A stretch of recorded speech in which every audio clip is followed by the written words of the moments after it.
Hello everyone. So this is the next video, which I is kind of an add-on from the previous, but it's how to look at an annual report. This one's gonna be pretty quick because it's pretty much gonna be me summarizing, or I guess showing the table of contents, which what each are, and what to look at from I guess each aspect and part of the report. So pretty much this is the Microsoft annual report, and you can find this on sec.gov, sec.gov, and this pretty much shows a lot of the public companies and their reports, and it's very important and obviously making them a public company and also confirming and following the legal measures and stuff like that. But anyways, I'm gonna move on and just show you what this is. So pretty much, as you can see, there are multiple parts, and I'm probably gonna skip the ones or emphasize the ones that aren't important and are important. So let's start. So this is the business part. And if you click this, this is important because it obviously shows a quick image and description of the business model. So obviously in Microsoft, they definitely have a large product line and they're definitely a well-established company. And you can definitely see the different products, for example, that they sell, their customers, how they make money, how they were able to grow over time, and pretty much their mission statement. Many big companies include that. And yeah, you get to generally see how they run and just pretty much what aspects of their business that they really want to grow in order to make their business more successful. So that's pretty much what the business I guess the business part of the 10K is. And pretty much sorry, it's pretty long, so I'm going to start going back and forth. So this is done. Information about executive officers. I mean, you can look at that because you can see the general credentials and how trustable the people within the boards are. But I mean, for a company like Microsoft, you don't really need to look at that. These are risk factors. There's obviously a list of things that can cause obviously risk to a company, and this is pretty every annual filing has this. I guess you can kind of see the general stuff that they have, such as competition, yeah, competition, maybe like investment risks and not meeting their returns and stuff like that.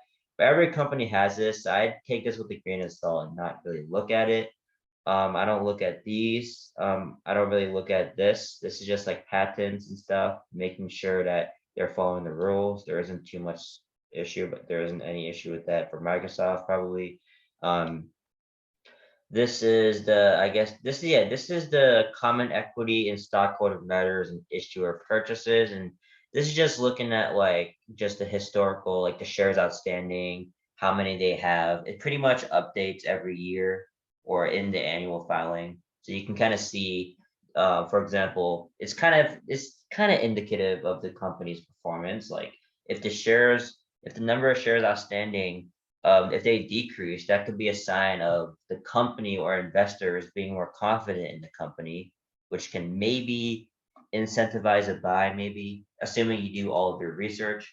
Or if the number of shares that are available increase, which is usually as a result of investors selling or the company issuing more shares, that can maybe be a kind of a red flag of showing a lack of confidence in the company. But also, again, don't be swayed by what people I guess do with their investments. So this isn't too much of a big deal, but that's just what it is. Let's go back up. Okay, so this is the management discussion and analysis of financial condition and results of operations. So this pretty much highlights the specific parts of the industry and the general risks and factors of the company that impact how profitable it is. So it pretty much shows the general format. It kind of adds on to the business part, which we showed earlier, but this isn't that important. I mean, this kind of just shows like their general revenue growth. It doesn't really zoom in, but it kind of gives a general picture of how well their operations are performing, especially in this case of Microsoft, their product line and their tangible assets and stuff like that. Um, Market risk, I mean, this is pretty much derived from the risk factor, so you don't really need to look at that. Financial statement, so this is pretty important because this literally shows the data. I mean, this could be on the Yahoo Finance, but usually on here it's more accurate because it's directly shown from the SEC and it's confirmed. And pretty much you can see the numbers over time.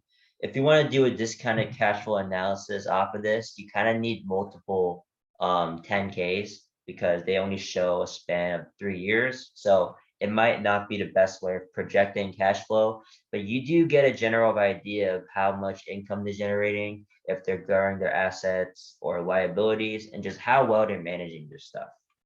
And yeah, so that's pretty much what it is.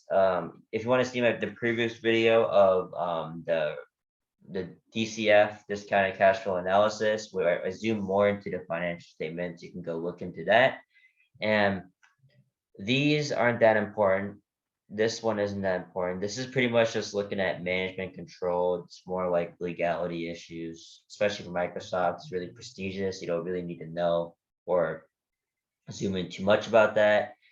This is kind of important. This is pretty much just, I know some of them don't have it, but it's pretty much a bio for the people and within the company. It just pretty much shows their experiences, what they've done in the past. And yeah, I guess it's decent for like analyzing how good a company's management is. Um, and yeah, that's pretty much it for 10K annual report, I guess, read over. Honestly, you shouldn't spend too much time on this. When you're approaching it, the main thing I want to tell you is you shouldn't just read as if it's a book. You kind of want to like extract the most important bits of information and get a general idea of what the company is made out of. And based on that, you can kind of intuitively tell if a company is good, especially in its industry, and whether it's profitable for the long run. um, and yeah, as a result of that, after reading it and getting a good image, you then choose your investing strategy and you can come to a good conclusion of whether to buy the stock or not. But yeah, this pretty much concludes the annual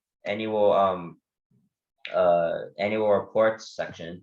But yeah, and then the next video I'm going to show you about is going to talk about the wheel strategy, which is a completely different thing, but it's kind of similar, touching on value investing. But yeah, it does do options instead of stock buying. So yeah, thank you very much, and I'll see you next time.